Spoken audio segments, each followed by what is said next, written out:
Bonjour, bienvenue à Portrait des familles d'ici, une émission de discussion intergénérationnelle où est-ce qu'on rencontre des familles de la MRC Maria-Chapdelaine et on discute avec plusieurs générations d'une même famille.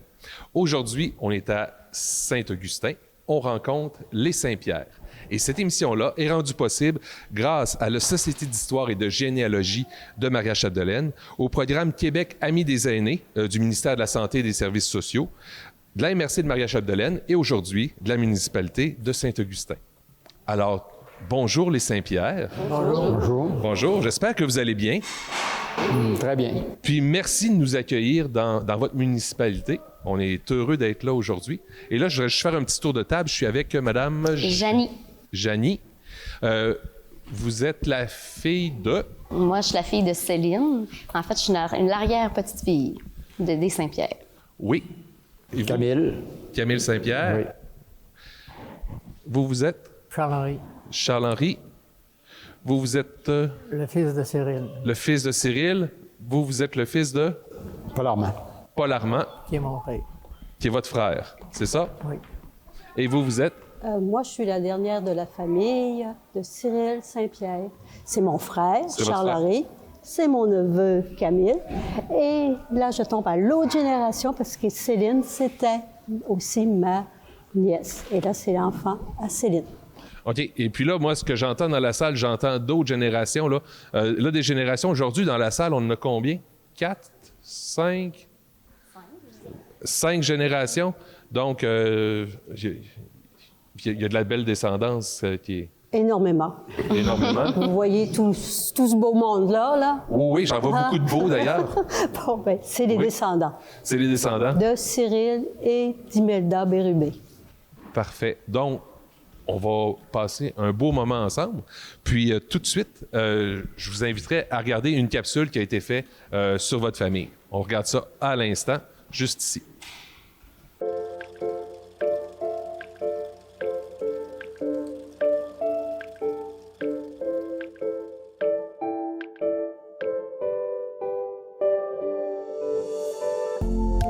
Charles, Édouard et Cyril Saint-Pierre font partie des pionniers qui ont largement contribué au développement de la région du Lac-Saint-Jean. Ils descendent d'une longue lignée de Saint-Pierre, originaire de la Normandie et établis en sol canadien depuis 1664. Leurs parents, Auguste et Hermine, ont eu 11 enfants. Charles Saint-Pierre est né à Saint-Cyril-de-Lillet en 1882. Il épouse Anésie Guimont, veuve de Luc Bélanger, le 10 février 1908 dans sa paroisse natale à Lillet. Avec le soutien du gouvernement et sous les encouragements de l'Église, les régions du Québec commencent alors à se développer. Le couple choisit de s'établir dans la région du Lac-Saint-Jean, sur la Pointe-Taillon, au village de Bienheureuse Jeanne d'Arc. Charles y défriche et cultive un lopin de terre, aidé de son jeune frère Cyril, âgé d'à peine 11 ans, né lui aussi à Saint-Cyril-de-Lillet en 1897. L'ouvrage ne manque pas pour ces hommes venus s'installer sur une terre en bois de boue où il faut abattre des arbres pour construire une maison et une grange.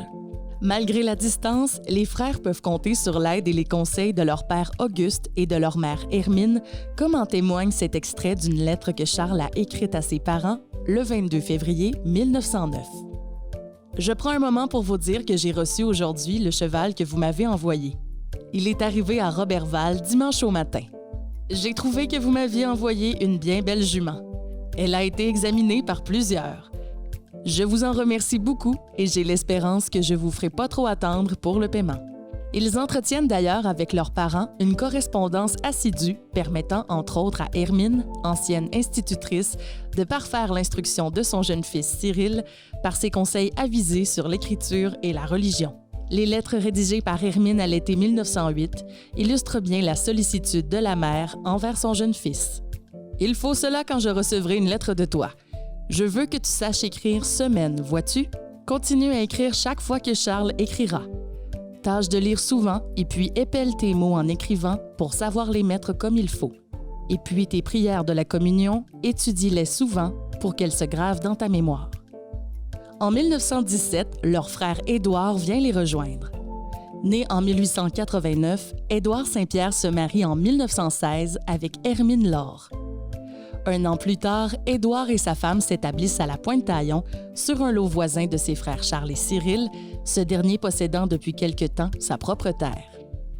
Il faut de la volonté pour faire le voyage d'une durée de 6 jours de Saint-Cyril à Pointe-Taillon. Édouard, Hermine, leur bébé Valère et le troupeau de vaches prennent le train à la station ferroviaire de Lillet.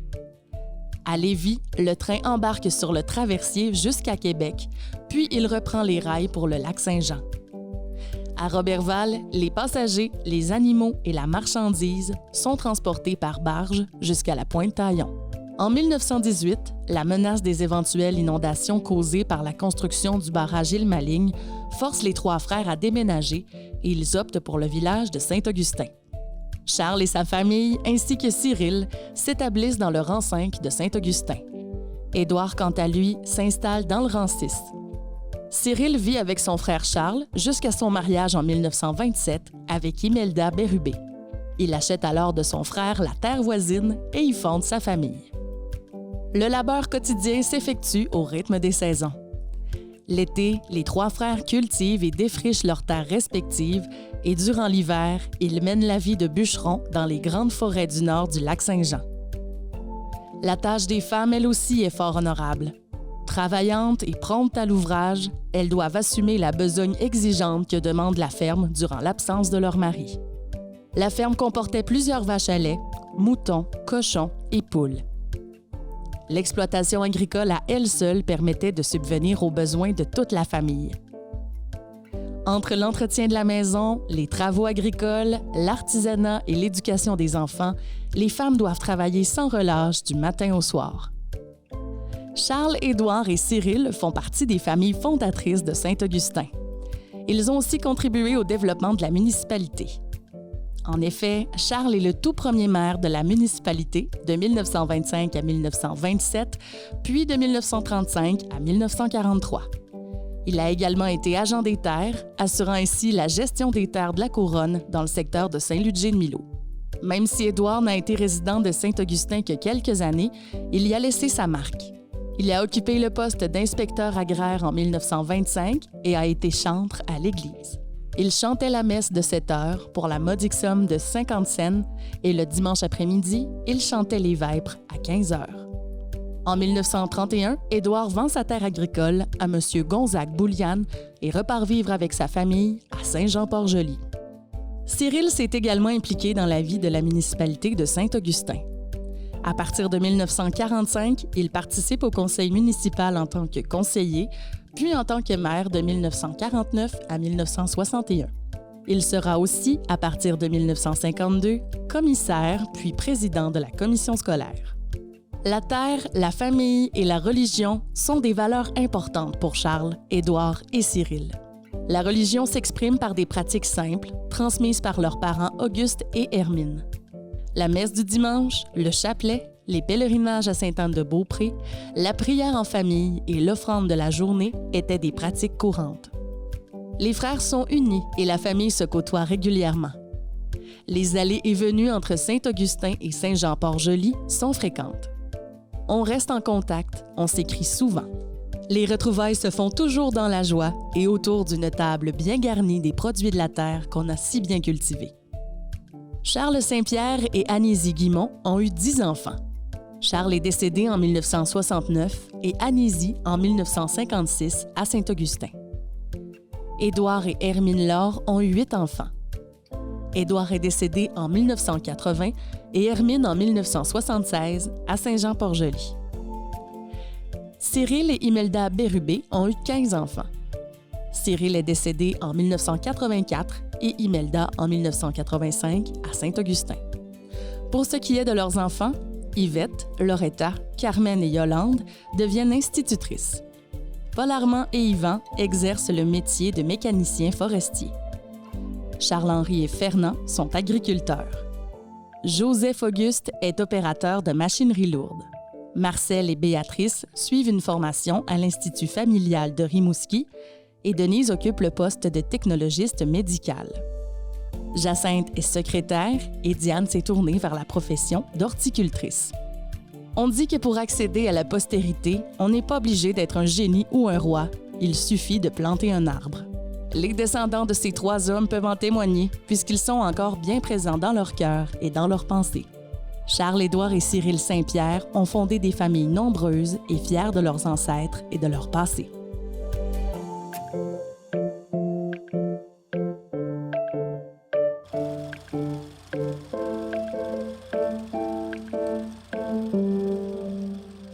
On parlait d'une descendance, dans le fond, de 3 frères qui se sont installés à Saint-Augustin. Vous, ici, autour de la table, vous êtes des descendants de Cyril, mais là, il y a des descendants de Charles qui sont dans la salle. On les salue. Bonjour, descendants de Charles. Et puis, on va faire un peu le tour. Et puis, dans le fond, c'est tous les Saint-Pierre qu'on essaie de parler aujourd'hui.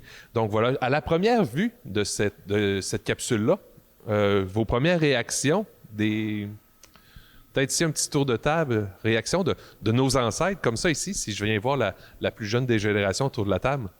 Bien, c'est beau de voir ça parce que on vient de loin, tu sais, je connaissais pas nécessairement tout ça, moi. On vient de si loin, puis d'une famille, de voir que notre famille des Saint-Pierre, bien, il y a des enseignants, il y a des personnes qui ont cultivé la terre, il y a des personnes qui ont travaillé en mécanique, donc c'est beau de voir un petit peu que tout a été touché par nos ancêtres, puis je vois là-dedans que bien, ça a eu de l'impact sur les descendances, parce qu'on retrouve beaucoup maintenant aussi d'enseignants, de mécaniciens, d'agriculteurs. Donc, je pense qu'on a suivi un petit peu la lignée de nos ancêtres. Oui. Oh, moi, j'ai suivi la lignée de mon père. Mon père était mécanicien. Oui. Puis je suis mécanicien. Puis la famille, c'est sûr que c'est plaisant de les voir aujourd'hui, là. D'abord, on était une bonne excuse sans se voir. C'est sûr que ça fait toujours plaisir de se voir. Là, vous dites votre père était mécanicien, vous êtes mécanicien. Avez-vous des enfants qui sont allés dans le même domaine aussi? Oui. Oui?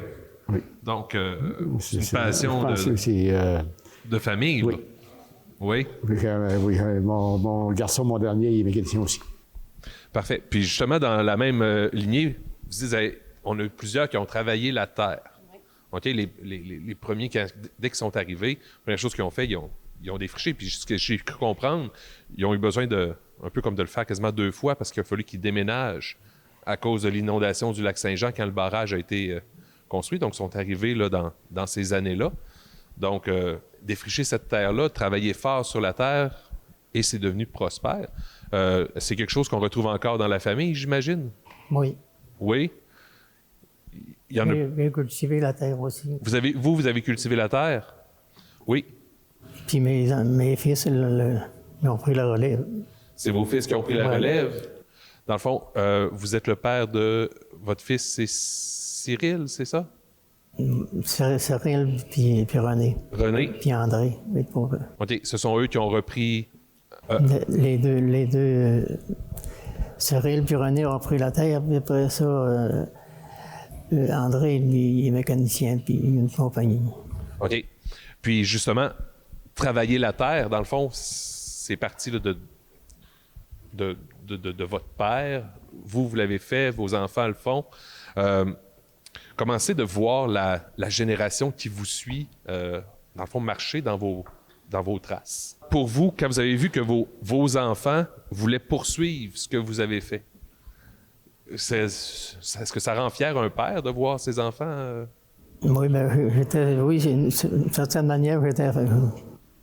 Oui, vous étiez fier? J'étais fier, mais je trouvais que c'était de l'ouvrage qui embarquait sur une grosse affaire. Donc, c'est être fier, mais ça fait peur un peu aussi, là. On se dit, oui. Dans quoi tu t'embarques, là? T'es-tu sûr que tu as bien pensé? Mais aujourd'hui, je suis bien content. Oui? Oui. Ça fait déjà 10 ans, là. Donc, ça fait 10 ans qu'ils ont pris les rênes, puis... C'est bien, ça.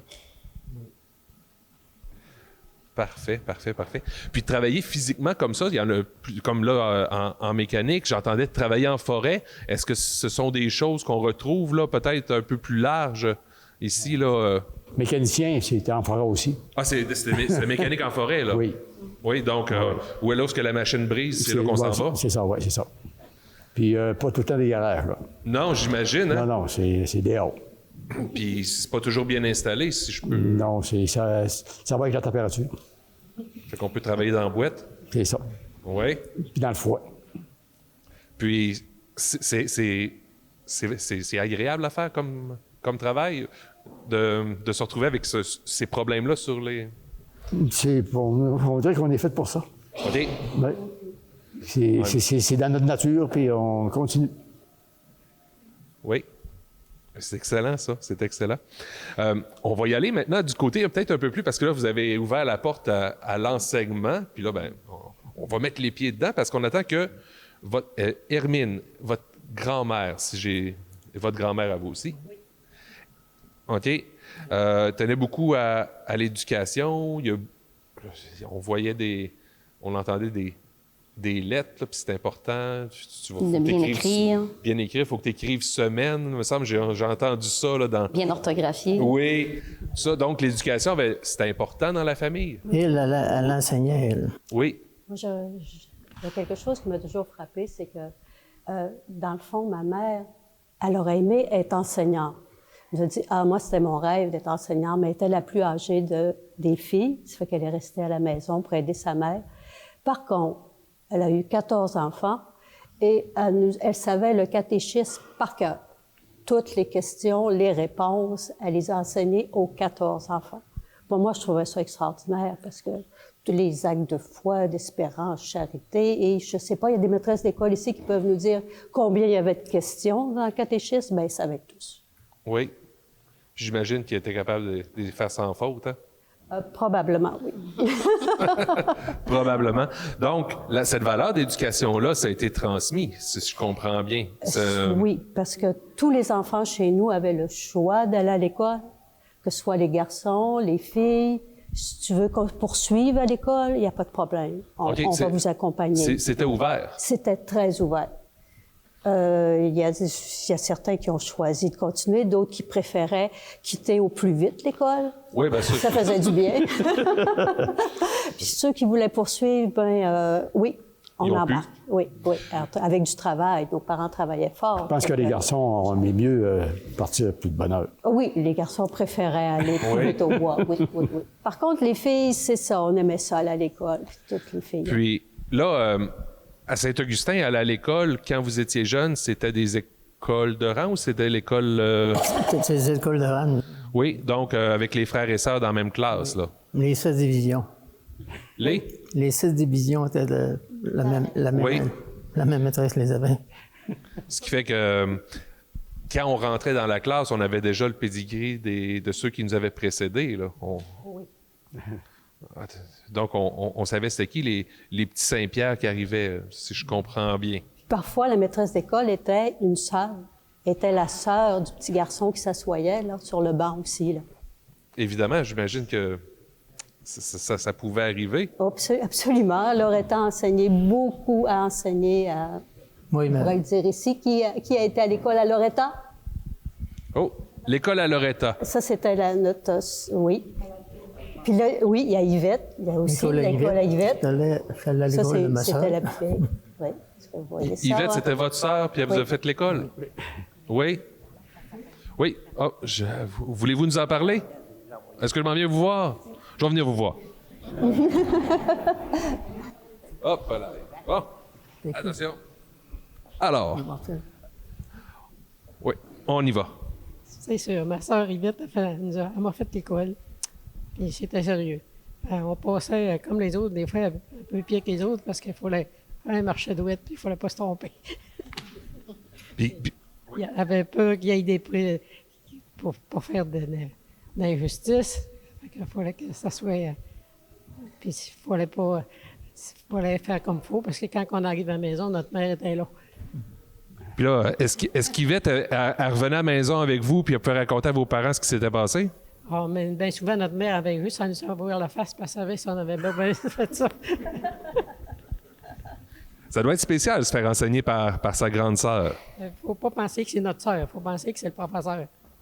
Faut l'appeler madame? Oui, mademoiselle. Excusez, mademoiselle, c'est vrai, à l'époque, il fallait dire... Il y avait une distinction importante comme ça. Parce que fallait l'appeler mademoiselle. Tous les autres élèves l'appelaient mademoiselle. Ça fait qu'on ne pouvait pas se permettre de l'appeler vite. Évidemment. Votre nom, vous, c'est? Marcel. Marcel? Oui. Merci. Donc, on a des enseignantes dans l'école. Il y en a encore aujourd'hui dans la plus jeune génération. Y en a-tu dans la salle ici, là, des enseignants? Oui? Donc, on enseigne au primaire, au secondaire, au primaire? Oui. Dans le coin? Oui. Cette année, j'enseigne à moitié de l'année à Sainte-Jeanne-d'Arc et à moitié de l'année ici à Saint-Augustin. OK, donc, on enseigne à la maison. Oui. Oui. Avec en plus une cousine de ma mère, Annie Saint-Pierre, qui elle aussi enseigne avec moi. OK, donc l'école ici à Saint-Augustin reste une histoire familiale. Oui, un peu. Donc, on étudie dans l'école. Où est-ce que vous êtes allé? Moi, je suis pas allée là parce que moi, je viens de Sainte-Monique, mais ma mère, OK. oui. Ma mère, mes tantes, le reste de la famille. Oui. Vous êtes allé dans cette école-là? Oui. Oui. Toute la Donc, gang. j'imagine que c'est entre votre génération et votre génération que l'école de rang... Ben, moi, j'ai jamais été dans le rang. Non, c'est ça. L'école a été construite plus dans le village, puis à ce moment-là...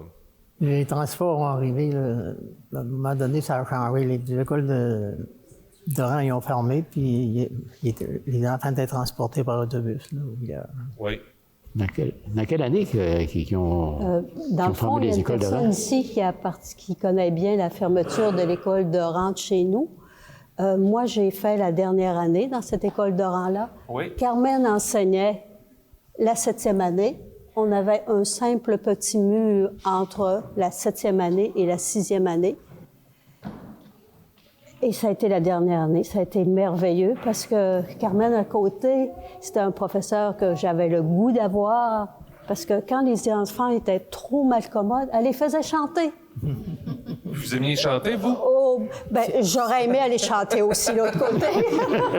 C'était ta sœur, Carmen. Oui, puis c'est ma sœur, c'est ça. Mais j'ai jamais été à sa classe parce qu'elle a pris sa retraite l'année suivante, trop tard. Ça fait Oui. que... Ça, c'est juste avant qu'on transfère de l'école de rang Oui. à l'école du village. Oui, c'est ça. Vous aimeriez nous en parler? Ça se passait comment dans l'école? C'était quoi enseigner dans une école de rang? C'était agréable d'aller dans l'école du rang parce qu'on connaissait les voisins. Puis les voisins, il y avait toute une grande famille.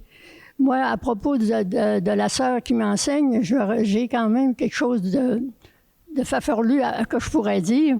Oui, allez-y. Moi, à un moment donné, je ne sais pas ce qui m'est arrivé dans la journée, mais je t'ai insulté après elle. Ça fait que le soir, j'ai parti sans dire bonjour.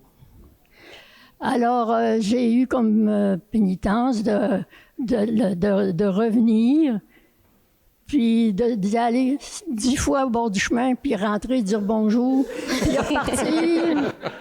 Après ça, on m'en allait à la maison, puis rendu à la maison, il fallait sourire, il fallait pas que ça paraisse, puis il fallait pas se lamenter. Puis enfin, ce qui se passait à l'école, ça restait à l'école, puis on n'en parlait pas. Ah.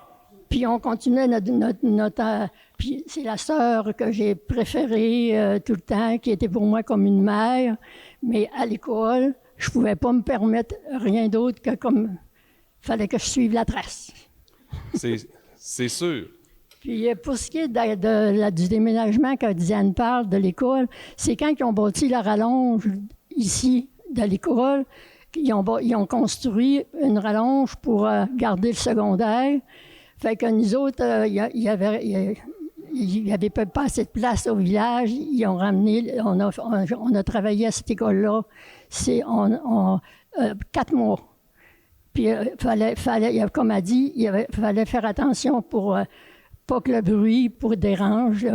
Puis on s'est très bien entendu les 6e avec les 7e années. Et je dois dire que ma voisine de côté était ma cousine, Simone Saint-Pierre, dans la famille de Charles. OK. Alors, on s'entendait très bien. Puis, on a déménagé parce que notre poêle qui chauffait au gaz, il envoyait des... C'était rendu dangereux. Oh, mon Dieu. Le prêtre est venu faire un tour à l'école, puis il a dit, c'est assez, c'est trop dangereux, ramenez-nous ça au village. Puis après les fêtes, on a déménagé durant le temps des fêtes. Puis après les fêtes, on enseignait dans la partie neuve. Moi, en 7, oui, j'avais droit à la partie neuve. La 6e année restait dans l'autre partie, dans l'ancienne partie. Fait que j'ai été favorisée de ce côté-là. Et quand je me suis mariée l'année suivante, il fallait que je démissionne. J'avais pas le droit d'enseigner quand je me mariais. Ah, c'est pour ça que nous autres, on se marie plus de nos jours. Alors, c'est l'histoire Voilà. de... Hey, merci beaucoup. C'est vraiment intéressant. Puis là, j'entendais, mais justement, enseigner comme ça avec la famille, avec des... c'est tantôt votre... La cousine de ma mère. La cousine de votre mère, à des jeunes, parce que j'imagine qu'il y a encore des Saint-Pierre qui fréquentent l'école. Oui. Donc, on travaille, on doit avoir un rôle professionnel avec des enfants qui sont notre famille. Ça se passe bien? Faut-tu faire une coupure? Bien, en fait, comme Annie, elle a même enseigné à ses neveux et nièces. Elle faisait ça très bien. Il n'y avait pas de favoritisme du tout. Écoute, ça faisait partie. En fait, Saint-Augustin, tous les enfants, c'est une grande famille. Là. On ne fait pas passer nécessairement les Saint-Pierre en premier. Là. On aime autant les autres. Puis c'est vraiment comme une grande famille, là, cette petite école-là. Donc, non, il n'y a pas de... Personne n'a de passe-droit, même si c'est des petits Saint-Pierre. Oui. Là, il y a quelqu'un là-bas qui voudrait faire une intervention. On va lui donner la parole. C'est Annie. Ah, c'est Annie. Donc, je vais reprendre un peu ce que Janie est en train de dire. Pour quand on enseigne aux gens, j'ai enseigné à mes neveux, à mes enfants. Après ça, ce que je trouve très mignon aussi, là, c'est présentement, j'enseigne à des petits cousins. Excusez, c'est mes petits-enfants.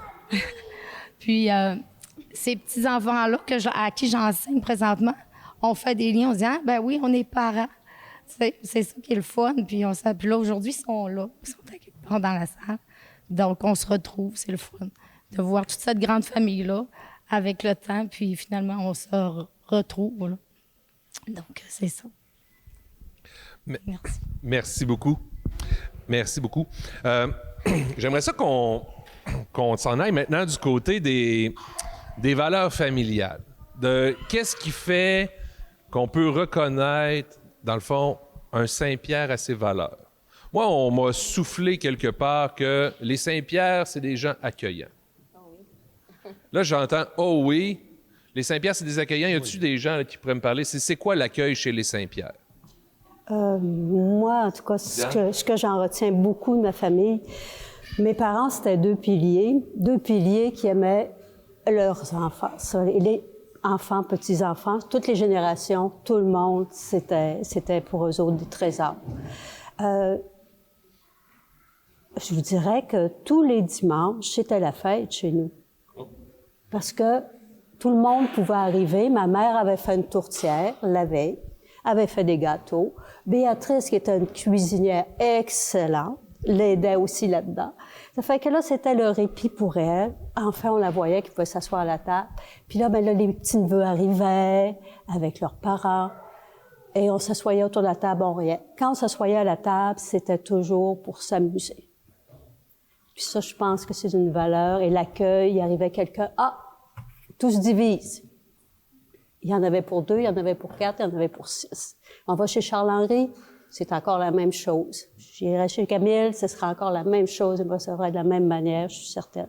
Ça fait ça, c'est transmis. C'est une valeur qui était forte, qui unissait nos gens aussi. On a une autre valeur aussi qu'ils vont vous parler à travers de ça, le travail.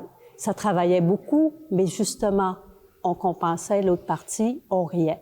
Ça fait du travail puis du rire. Ça s'est mélangé beaucoup. Ça, vous pouvez faire le tour. Ils vont vous en parler. Travail et rire. Travail et rire, accueil. Est-ce qu'il y en a qui veulent nous en parler? Une anecdote là-dessus. Oh. Parce que moi, j'ai vu... Oui. Alors, le micro va s'en venir. Bon, pour l'accueil, une anecdote, je vais vous parler de... Mettons, quand je fais un souper, moi, là, je vais à l'épicerie, j'en achète toujours plus. Puis là, je prépare le souper, il y en a tout le temps trop. Ça fait que là, ma conjointe, elle me dit, ça n'a pas de bon sens, il y en a trop. Mais elle dit, des fois qu'il arrive du monde. Je suis tout le temps prêt à ce qu'il arrive quelqu'un puis que c'est pas prévu. Mais ça, c'est... Ma mère est comme ça. Écoutez, des fois, des vendeurs de machinerie arrivent à la ferme. Puis ils arrivaient à signer le contrat, ils rentraient dans la maison, la table était mise, puis les coupes de vin étaient sur la table. Eux autres, ils étaient bien étonnés de voir comment ils étaient accueillis chez nous. À chaque fois, ils disaient que c'est la première fois. Puis on a vendu beaucoup d'animaux. Puis les producteurs venaient chez nous, c'était la même chose. Ils ne pouvaient pratiquement pas partir sans avoir soupé. Ça fait que c'était un peu ça partout là, chez la famille Saint-Pierre. Puis au niveau du travail, à un moment donné, j'ai demandé, j'ai passé une entrevue, moi, pour un poste de directeur général dans une entreprise. Puis il y avait 4 messieurs en avant de moi. Puis là, je me nomme René Saint-Pierre. Hein, Saint-Pierre, bon. Il y en a un qui avait travaillé avec mon oncle Yvan puis mon oncle Paul Armand. L'autre avait travaillé avec mon oncle Joseph Auguste. L'autre connaissait mon oncle Fernand puis mon père. Ceux-là, ils se sont mis à parler de ça. Puis finalement, je n'ai pas passé d'entrevue, ils m'ont engagé. Parce qu'ils connaissaient les Saint-Pierre. Ça veut dire cette qualité-là ou cette valeur-là de travail. Ça m'a servi, cette journée-là. Non, bien, il faut en profiter quand on peut l'avoir aussi, hein? Puis en tout cas, j'ai essayé de lui fournir un bon service. Je pense que j'avais réussi à ce moment-là, mais c'est pour dire que c'est des gens qui sont reconnus comme des travailleurs, puis des gens qui sont vaillants puis qui ont du cœur. On ajoute quelque chose là-dessus? Sur l'accueil, des souvenirs? Bien, en fait, il faut mentionner aussi que la famille des Saint-Pierre, à tous les 1er janvier de chaque année, on se réunissait au sous-sol de l'école, ici à Saint-Augustin, pour faire un party du jour de l'an. OK. Oui, puis, tu sais, moi, c'est sûr que là, je suis plus jeune, j'ai assisté peut-être à moins que d'autres, mais c'est resté dans ma mémoire, puis ça va toujours rester dans ma mémoire. Moi, je connais tous les oncles et tantes de ma mère, tous les cousins, cousines de ma mère, et tout plein d'arrière. Puis ça, c'est grâce à ces réunions-là, parce que c'était des gens qui fêtaient, qui aimaient ça. On se voyait, puis c'était comme si qu'écoute, c'était le plus beau party de l'année. Puis aujourd'hui, mettons que je vais voir des cousines de ma mère, mais je les connais, tu sais. Puis je vais voir les oncles, ils me reconnaissent. Hey, Janie, tu sais, puis pourtant, c'est des personnes, c'est beaucoup plus âgées que moi, mais ils vont me reconnaître partout ce que je vois, puis ils savent même quel métier je fais. Fait qu'on se connaît vraiment beaucoup, même si on était au-dessus de 200. Fait que ça, c'est vraiment des beaux souvenirs, là, les parties des Saint-Pierre, la famille super accueillante qui nous a permis de se connaître. C'est une richesse que nous avons, la famille Saint-Pierre, de toutes se connaître comme ça. Ça se passait ici, oui, à Saint-Augustin. Ouais. Donc, pour les Saint-Pierre, la maison, c'est Saint-Augustin. Oui. Oui. Puis le party, là, c'était pas un party c'était pas un repas, là. Non, c'était 2. C'était le midi, puis le soir, puis la veillée, là. OK, donc ça commençait au midi. Oui. Oui. Puis ça finissait le matin. Ah, Ouais. ça finissait le matin. OK. Oui. Là, j'imagine... Il déjeunait des fois. Fait que là, j'imagine qu'il devait avoir des enfants couchés sur des manteaux à des places. Ah oui, coucher sur des manteaux. Nous autres, c'est resté vraiment un insight, comme on peut dire. Là. Dormir sur les manteaux avec les Saint-Pierre, ça fait partie de nos vies. Là. Donc, les réunions familiales étaient assez exceptionnelles. Ils sont très fêtards, les Saint-Pierre, malgré tout. Oui. Ça se dit-tu à la télé, là? Ça, Oui. On a-tu des ils ont années? du plaisir, vraiment. Oui. Là. Oui. Puis dans ces veillées-là, c'est quoi? Ça chante, ça danse, ça joue aux cartes, ou ça fait tout ça en même temps? Il y avait parfois des thématiques aussi, hein? Oui. Ah, Ça se déguisait. C'était intense. Puis ça a débuté, on était très jeunes aussi. Moi, je me souviens que les premières grandes sorties qu'on a faites, on partait en famille pour aller à Sainte-Anne-de-Beaupré. Ça, il pouvait y avoir 4-5 autos, puis on allait faire un pèlerinage, mais le pèlerinage, ça durait quelques heures. À Sainte-Anne, après ça, c'était la fête. C'était des voyages extraordinaires aussi. On était choyés de ce côté-là. Comme je vous l'ai dit, il y avait une partie travail. Et la partie travail, c'est intéressant parce que nos parents, on y allait selon nos aptitudes. Si quelqu'un il aimait travailler dehors, ben oui, elle allait travailler dehors. Ça avait beau être une fille, ça allait mettre dehors. Si l'autre aimait travailler dans la maison, se plaisait plus, c'était ça. Ça fait que chacun, on performait un peu comme des joueurs de hockey. Toi, c'était bon dans tel domaine, fais ça, l'autre fait ça. Ça fait que tout le monde était épanoui dans le travail qu'il pouvait faire à la maison. Puis là, on entrait et chaque repas était une fête parce qu'on était bien dans le travail qu'on avait fait, puis c'était une valeur importante, mais la valeur aussi de rire à la table. Il y en avait des plus ou moins malcommodes, On pourrait nommer les Fernand, qui nous a bien agacés, moi en tout cas, entre autres. Ça fait que ça, travail, sourire, accueil, je pense qu'on ne peut pas dissocier ça de tous les descendants qui sont ici. Oui. J'aurais une question pour vous. Là, je m'adresse à vous deux. Vos parents, c'était des gens... Quelle sorte de personne était votre père? Quelle sorte de personne était votre mère? Quel genre de personne c'était? Puisque c'était un père autoritaire, qui entendait à rire, qui était juste... Je sais pas, C'est un père qui n'a jamais été disputé par mon père. OK, c'est un... Notre père, là, c'est pas lui qui faisait l'élevage. Non? C'était pas le job. Non, les enfants n'ont pas eu de musique avec le père, mais c'est quand qu'il y avait quelque chose à redresser, c'est la mère qui me... Oh, c'est votre mère qui s'occupait du côté discipline. Discipline. Oui? Il était bien patient, notre père. Là. Il était patient? Ah, il était patient. Puis votre mère, outre la discipline? Ben, la discipline, c'est la meilleure des mères aussi, parce que ça lui fait d'écouter. Si tu écoutais, tu n'avais pas de problème. OK. Ça fait que vous apprenez à écouter rapidement. Parce qu'il y en avait 15, ça fait qu'il fallait qu'il y ait de la discipline à quelque part. On a eu des bons parents. Oui? Oui, moi, c'est la même chose que Charles-Henri. S'asseoir aux côtés de notre père, c'était s'asseoir aux côtés de quelqu'un où on se sentait bien, on se sentait en sécurité, on sentait tout l'amour qu'il y avait aussi. Il parlait pas beaucoup, mais il dégageait. Il y avait de l'aura énormément. Dans ses yeux, on voyait tout. C'était toute sa bonté. C'était un amoureux de tout le monde. OK. Ça fait que ça pouvait être son fils aîné, ça pouvait être le petit dernier qui venait de naître. L'amour était dans ses yeux, tu voyais toujours cet amour-là. Notre mère, ben, c'était, je dirais, c'est une force exceptionnelle. Elle nous a transmis des valeurs. Tout le monde, tout ce que je revois mes sœurs qui ont une compétence extraordinaire, ces femmes-là. Autant dans l'artisanat, j'ai vu presque des œuvres incroyables. Bon, ben, elle nous appuyait partout. OK, vous encourageait. S'il y avait un métier à monter, bon, là, il y avait le métier. S'il y avait d'autres choses, si c'était la cuisine, bon, ça, elle enseignait. Il n'y avait pas de domaine qui n'était pas valorisé dans ce sens-là. Ça fait qu'elle aimait... Oh, puis là, une chose qui est importante, je pense, nos parents, c'est qu'ils nous aimaient tous de façon égale. Moi, en tout cas, j'ai toujours senti ça. On était tous aimés de la même manière, du premier au dernier. Oui. Ça fait qu'on se sentait à l'aise à cette maison-là, parce que tout le monde avait sa place et avait droit à sa personnalité. Ça, c'était précieux. Merci. Merci. Quand on entend ça ici, et là, je m'adresse aux deux autres générations qui suivent.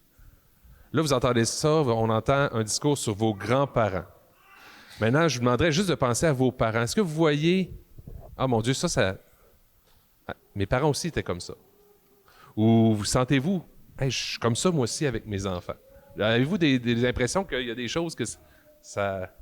Ça a suivi la lignée. Ça a suivi la lignée, parce que tantôt, on parlait que le travail puis des professions avaient suivi, mais de ce côté-là, ça a-tu suivi? Ben, ça a suivi pour nos petits-enfants. Oui. C'est des trésors, ça, les petits-enfants. Oui. Nos enfants, c'est un trésor, mais les petits-enfants, là, c'est 3 fois. Ça, on ne peut pas juger mieux que ça, là. Puis, quand on les voit, c'est toujours un accueil terrible, là. Oui. C'est bien. Moi, je vois très bien dans ce que ma tante Diane dit. Je vois très bien ma grand-mère Loretta, qu'est-ce qu'elle dit. Là. Ça ressemble énormément à sa mère Imelda. Fait que ça a été très bien transmis à ses filles et à ses garçons aussi. Puis ma mère, qui est la fille de Loretta, c'est exactement ça aussi. Donc, je pense que oui, ça s'est très bien transmis dans les générations qui ont suivi. Parfait. Merci beaucoup. Outre le fait d'avoir de belles valeurs familiales, vous semblez avoir une famille qui s'est beaucoup impliquée dans sa communauté. Vous êtes de la famille du premier maire de de Saint-Augustin. Je crois que vous êtes dans la famille de l'actuel maire de Saint-Augustin. D'ailleurs, je crois qu'il est ici dans la salle. Donc, l'implication, si on peut aller porter un micro à monsieur le maire, là, ça serait super. Donc, s'impliquer dans notre communauté, est-ce que c'est un sentiment c'est une obligation pour un Saint-Pierre ou c'est venu comme ça? Ben, je pense que c'est le goût de développer, de faire des choses, de participer, d'être actif dans sa communauté. Je pense que ça a tout le temps été... je pense que ça fait partie aussi des valeurs. Là. Tu sais, moi, j'ai sorti de l'école j'avais 24 ans, j'ai commencé à m'impliquer dans toutes sortes de comités. J'étais au hockey mineur, l'Association des producteurs de bœuf, le syndicat des producteurs de bleuets. Je me suis impliqué. Ben, c'est l'exemple un peu que j'ai eu parce que mon père s'impliquait aussi dans les associations de producteurs. Évidemment, quand tu es en agriculture, il y a beaucoup de possibilités d'implication parce qu'il y a toutes sortes de comités. Mais dans un village aussi, tu sais, il y a du bénévolat à faire. Quand on veut que notre milieu de vie reste vivant, bien, ça prend des gens qui s'impliquent. Les Saint-Pierre à Saint-Augustin, je pense qu'ils ont laissé leur marque à travers les années. Que ce soit mon grand-père, mon Charles Saint-Pierre, c'est mon grand-oncle, c'est ça? Oui, c'est mon grand-oncle. Tu sais, premier maire, ils ont été impliqués beaucoup, ils ont développé, Saint-Augustin s'est construit avec leur implication. Ça fait que moi, c'est un peu pour ça que je me suis lancé aussi, puis j'ai accepté le poste de maire. C'est que je trouve important de continuer, puis il y a encore des choses à faire. Puis je pense que les villages, ça peut devenir des... On a souvent l'impression que les villages se vident. Je pense que ça peut devenir des lieux où les gens veulent revenir justement pour la tranquillité, le milieu de vie. Je peux vous dire que le COVID à Saint-Augustin, nous autres, on avait de l'espace. On savait on avait des choses à faire quand même. On s'est pas ennuyé. On s'est organisé pour être actif, pour avoir une vie qui était quand même intéressante, parce qu'on avait de l'espace, parce qu'on était capable d'être dehors. Puis ça, je pense que c'est une des forces d'une municipalité. Puis Saint-Augustin, une de ses forces, c'est l'implication de ses bénévoles, puis le dynamisme des gens. Puis je pense que la famille Saint-Pierre, à travers le temps, l'a démontré. Parfait. Puis d'ailleurs, on va y revenir bientôt. On va aller voir une capsule sur la municipalité de Saint-Augustin. Juste avant, je voudrais juste faire un petit tour de votre lignée, dans le fond, vos origines au Québec. Et je ne sais pas si parmi vous, il y en a qui ont fait des recherches généalogiques, mais votre premier ancêtre, Pierre Saint-Pierre, qui est arrivé au Québec, qui était marié à une Marie-Anne Gerbert dit Jalbert, se sont mariés à Sainte-Famille sur l'île d'Orléans. Donc, vous avez eu des ancêtres sur l'île d'Orléans. Et puis ensuite, on s'en va vraiment plus sur la rive sud, dans le coin de Lillet, où est-ce que Pierre Saint-Pierre dit Dessin s'est marié avec Hélène Leclerc. On est en 1727. Là. Ça fait une couple de semaines. Là. Faites-vous-en pas si vous en souvenez pas. Ensuite, on a Louis-Jérôme Saint-Pierre dit Dessin, qui s'est marié avec une Élisabeth Tondreau. On est rendu en 1757. On s'en va un peu plus loin, en 1790, Pierre-François Saint-Pierre dit Dessin avec Marie-Véronique Leroux. Toujours encore dans le coin de Lillet, Pierre-François Saint-Pierre dit Dessin Pépin avec Françoise Fortin. Toujours à Lillet, Lucien Saint-Pierre dit Dessin avec Christine Fabas. On est rendu en 1852. Augustin Saint-Pierre à Saint-Cyril-Lillet, dans la paroisse Saint-Cyril à Lillet, avec Marie-Hermine Pelletier. Et c'est Augustin qui s'est envenu au lac Saint-Jean et d'où est né... se sont mariés Pierre Cyril Saint-Pierre à Chambord au lac Saint-Jean en 1927 avec Imelda Bérubé. C'est ça. Et là, ici, on a les trois famille, Charles Saint-Pierre, marié avec Anésie Guimont, et Édouard Saint-Pierre avec Hermine. Alors ça, ce sont les 3 familles de Saint-Pierre qui sont venues s'installer ici à Saint-Augustin, dont vous êtes là, de ces 3 familles-là, là, tous les descendants ou presque là, dans la salle. Donc ça, c'est votre histoire de famille. Donc votre famille est restée quand même très longtemps sur la rive sud là, de Québec, à Lillet. Vous dites tantôt que vous étiez allé faire des voyages à Sainte-Anne-de-Beaupré. Est-ce qu'on vous entendiez parler de... On sortait beaucoup. Hein, nos parents, on était choyés de ce côté-là. Il y avait une auto, on était à Lillet, on est allé. Il arrêtait à Saint-Aune-en-Passant, mais il se rendait plus loin, notre famille. Oui. Donc, il y avait encore des contacts avec la famille par là-bas. Moi, j'ai tout connu nos cousins là-bas. OK. Une anecdote, c'est que quand Édouard Saint-Pierre, qui demeurait à Saint-Jean-Port-Joli, qui a déménagé, puis qu'il voyait le soir arriver des phares, une auto, les phares allumés, il disait à sa femme, « Ah, c'est Cyril qui arrive. » OK. Ça fait, il partait du Lac-Saint-Jean, là, et c'était pas tout le monde qui se promenait, mais pour dire que c'était des... Notre père avait pas peur de monter à Québec, c'était... Mais Édouard est venu, lui, avec eux autres, mais il est retourné, lui. En 1931, je crois, il est retourné avec... Retourné par là-bas? Oui. D'accord. Puis aujourd'hui, les Saint-Pierre, est-ce qu'on vit encore dans le coin ici? Est-ce qu'on est un peu partout au Québec? Qu'est-ce qui se passe avec les... Vous n'aimerez pas mal grand, là, parce que moi, plusieurs... Oui, bien, je ne l'ai pas demandé à chacun où est-ce qu'il est rendu, là, mais de façon générale, est-ce que... Notre famille, nous autres, est proche. La famille à moi, elle est proche. Oui, puis j'imagine qu'il y a des familles peut-être qui se sont plus... c'est tout au lac quand même. C'est tout au lac quand même? Beaucoup qui sont restés dans la région. Il y en a quelques-uns qui sont partis plus vers Québec-Montréal, mais je dirais qu'il y a beaucoup de Saint-Pierre. Encore beaucoup dans la région du Saguenay-Lac-Saint-Jean aujourd'hui, même à Saint-Augustin encore. Oui, mais la maison pour tout le monde ici, c'est Saint-Augustin. Tout le monde se sent chez soi à Saint-Augustin, je pense. Donc, on va aller voir une capsule sur Saint-Augustin.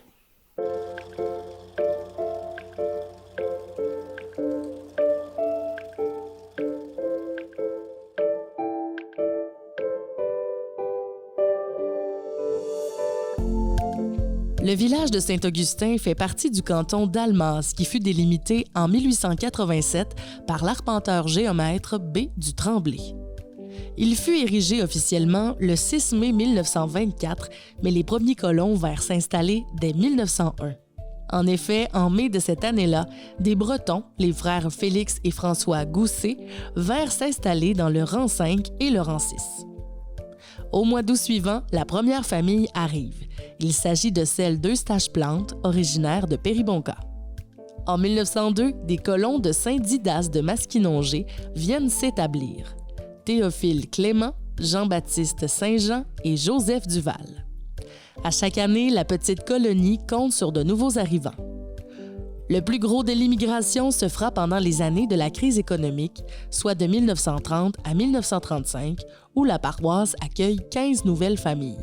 La plupart étaient originaires des comtés de Charlevoix, Masquinongé, de la Beauce, de Berthier, du Bas-du-Fleuve, de Saint-Cœur-de-Marie, d'Héberville, de Saint-Jérôme, de Chambord et de Sainte-Croix. Au départ, c'est Péribonka qui assure les services religieux de la nouvelle mission qu'on nomme Saint-Augustin de Péribonka. La paroisse doit d'ailleurs son nom au curé de Péribonka de l'époque, l'abbé Augustin Verreau, qui en fut le premier curé, desservant de 1918 à 1923. En effet, le premier curé résident fut envoyé en août 1923. C'était Ludger Gauthier. Le 1er novembre 1923, les habitants de la mission envoient une demande à l'évêché pour procéder à l'érection canonique de la paroisse. Monseigneur Labrec procède à l'érection le 3 décembre suivant. Concernant la construction de l'église, les syndics s'étaient rencontrés au mois d'août et avaient résolu d'emprunter 16 000 $ pour la construire, ainsi qu'un presbytère, une grande étable et des fournaises. Un incendie détruira l'église et le presbytère devenu école le 1er juillet 1947. La seconde église sera bénie le 28 avril 1948 par Monseigneur Georges Mélençon. L'érection civile de la municipalité se fit le 8 avril 1924. Une partie de la municipalité de Saint-Amédée était alors comprise dans son territoire, car cette dernière fut dissoute. Saint-Augustin, Péribonka et Sainte-Jeanne d'Arc se la partagèrent. Le 14 mai 1925, la paroisse de Saint-Augustin fut érigée en municipalité. La première assemblée se tint le 22 juillet 1925 et Charles Saint-Pierre fut nommé comme premier magistrat.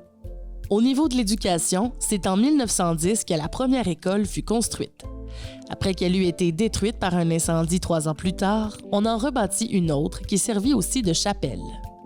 Les premières institutrices des différentes écoles furent A. Tremblay, Cédulie Simard, Gilberte Pedneau et Imelda Devin. La commission scolaire fut érigée le 27 juin 1924 sous le nom de Saint-Augustin, comté du Lac-Saint-Jean. Au fur et à mesure que le nombre d'enfants augmentait, on construisit de nouvelles écoles pour les accueillir. Comme la plupart des municipalités, Saint-Augustin vivait grâce à l'agriculture et à la forêt, même encore de nos jours. Le 14 juillet 1949, on fonde le chantier coopératif de l'UCC de Saint-Augustin. En mai 1968, ce dernier se fusionne avec le chantier coopératif de Milo pour donner le chantier du Petit Paris. Saint-Augustin peut aussi compter au niveau économique sur une bleuetière, une érablière et une mine de mica.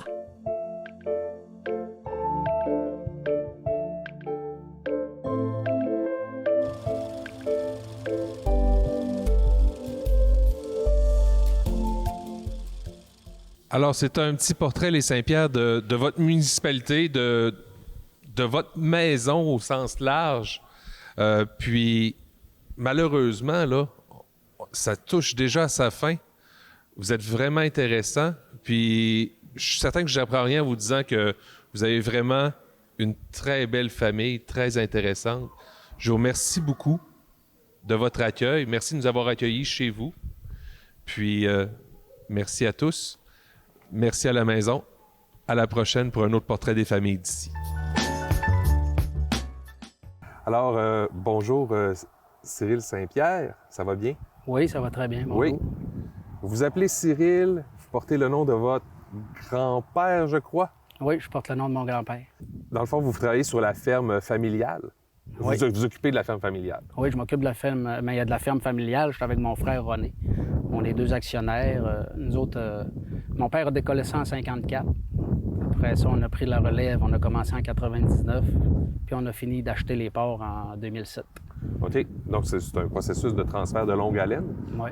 Puis votre père, lui, avait pris ça de son père à lui ou... Mon père, lui, il avait acheté des lots. Plusieurs ouais, il y a plusieurs terres autour de la première terre qu'il avait achetée. Puis à un moment donné, il a grossi ça comme ça. OK. Puis suite à ça, nous autres, en 2014, on a racheté des terres. Puis on a grossi le cheptel. Aujourd'hui, on vit de la production bovine. OK. Et la production bovine, ce qu'on fait, nous autres, on a un cheptel de 275 mères de bœufs de boucherie. Puis on fait des veaux, on part de la naissance, on les semi-finit. Ça fait que ça, c'est notre principal... 275 mères, c'est quand même une grosse production, ça. Oui. Puis il y a beaucoup de membres de la famille qui travaillent là-dedans ou vous avez des employés? Moi, mon frère a son emploi à l'extérieur. Okay. Il est là quand j'ai besoin. Moi, je suis à temps plein avec 2 employés. OK. C'est le même convire. Notre père nous a aidés souvent. Il nous aide encore aujourd'hui. Il vient encore travailler avec vous.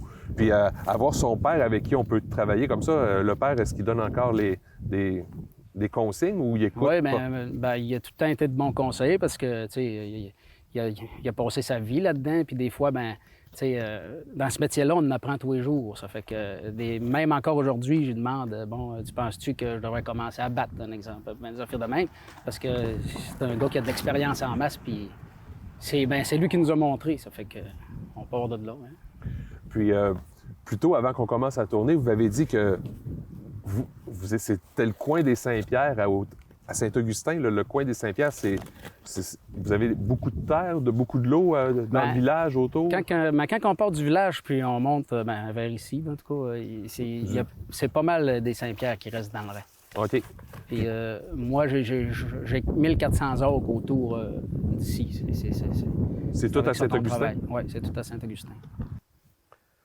Saint-Augustin, ça représente quoi pour Cyril Saint-Pierre? Bien, Saint-Augustin, c'est le village où je suis né. J'ai toujours resté ici. On a des bonnes racines d'ancrées. J'ai marié une femme de Saint-Augustin. Ça fait que je pense qu'on a les pieds solides ici. Ça fait que non, c'est un bon village. Puis on voit qu'il y a des jeunes qui achètent des maisons. Puis c'est pas un village en perdition, mettons. Donc, étant donné qu'il y a plusieurs professeurs dans notre famille, je vais faire une petite chanson en lien.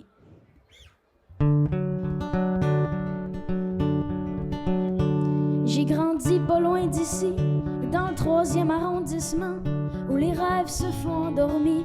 Une fois debout, on n'a plus le temps.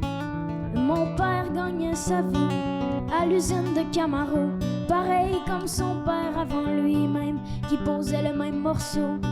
Ma mère faisait des ménages, moi je rêvais d'être écrivain, et puis de pelleter des nuages pour que le soleil brille enfin. Mais j'étais si mauvais à l'école, je pensais pas que j'y arriverais. C'est fun de se faire enseigner par une tante parce que, tu sais, des fois, t'as comme des petits privilèges. Mais, tu sais, ça l'arrive pas souvent. Mais, puis, tu sais, des fois, tu sais, quand c'est temps de niaiser, tu niaises, tu sais, genre, on rit tout. Mais quand c'est temps d'être sérieux, t'es sérieux, là. Mon nom est Antoine Tremblay, fils de Ferdinand Tremblay et de Isabelle Saint-Pierre, la fille à Charles Saint-Pierre. Voilà. D'une famille de 12 enfants, moi je suis dans la moitié à peu près. Je suis le dernier des garçons vivants. Les autres sont tous décédés, ça fait que je suis le seul survivant de la famille des garçons. La seule fois qu'on se voyait, c'était ça, à Noël, là, qu'on allait à Saint-Augustin, on allait manger là, mais je me rappelle pas beaucoup de fois qu'on y était, parce qu'on était une grosse famille, ça fait que elle traînait pas tout le monde à toutes les fois, là. On se faisait garder. On avait des sœurs plus vieilles que nous, ça fait que...